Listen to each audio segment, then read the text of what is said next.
सूना जंगल रात अंधेरी छाई बदली काली है, सोने वालों जागते रहना चोरों की रखवाली है।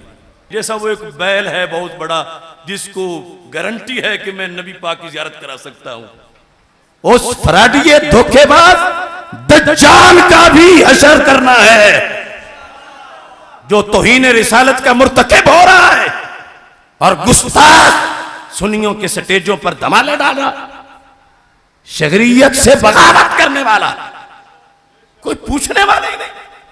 जिसको पीरे तरीकत रहबरे शरीयत वो कह दे, कहता माशाअल्लाह क्या बयान किया, वो बगावत है कुरान से सुन्नत से। इसके पास क्या सोर्सेज हैं सरकार दिखाने के, सरकार की इसके ताबे।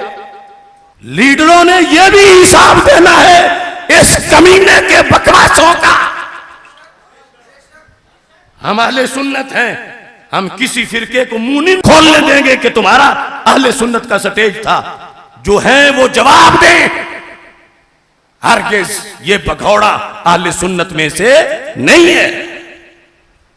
अगरचे मेरे वो जब मिलता है 4-5 बार हाथ भी चूम लेता है और वो हर किसी की चूमता है, ये कोई मेरी फजीलत नहीं। और जब पढ़ता था तो शायद कुछ सबक उसने मुझसे पूछे भी थे, लेकिन इतना दज्जाल, इतना कज़्ज़ाब, कभी सैयद कभी शाह, कभी कुछ कभी कुछ, कभी तौबा कभी फिर रात को बादा पिया और सुबह को तौबा कर ली। रिंद की रिंद रहे, हाथ से जन्नत भी ना गई।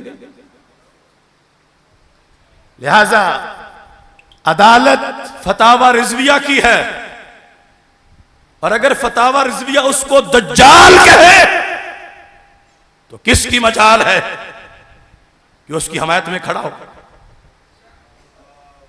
और कहता हूं आज ले उनकी पनाह, आज मदद मांग इनसे, कल न मानेंगे क़यामत को अगर मान गया।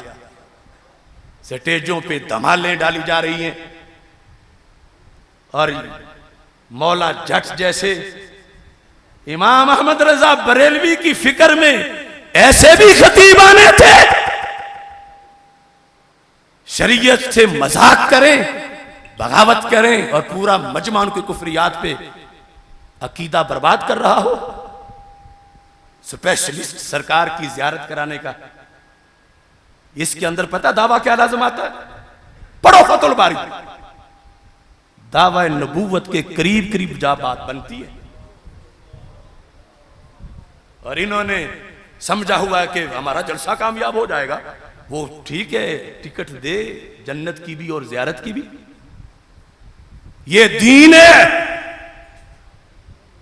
हमने अपने आप को इस कुरान की कचहरी में, ये हदीस की कचहरी में, फतावा रिजविया की कचहरी में पेश किया है। हम पे जो लगाओ, हमारा किरदार खुली किताब है। अल्लाह के फजल से कोई बड़ी बात नहीं करते, आ जाओ, लेकिन हम तुम्हें शुतरे बेमुहार बन के सारी फसलें उजाड़ जाओ, जिसके लिए अकाबिर ने 14 सदियां मेहनत की है, और डंगर बन के तुम बैठ के स्टेजों पे चढ़ जाओ। नहीं, हर ऐसे शिमर का हिसाब होगा